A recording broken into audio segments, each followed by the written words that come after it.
Какие у вас улучшения вашего ребенка Ну, сейчас, в данное давайте я время? вам расскажу.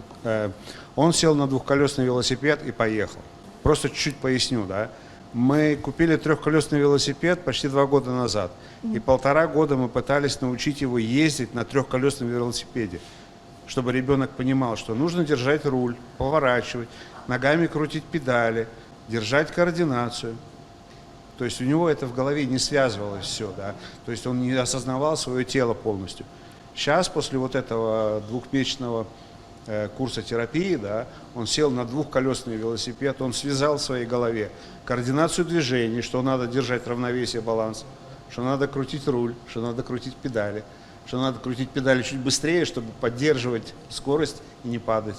Поздравляю вас. И вас тоже. И вас тоже. Да.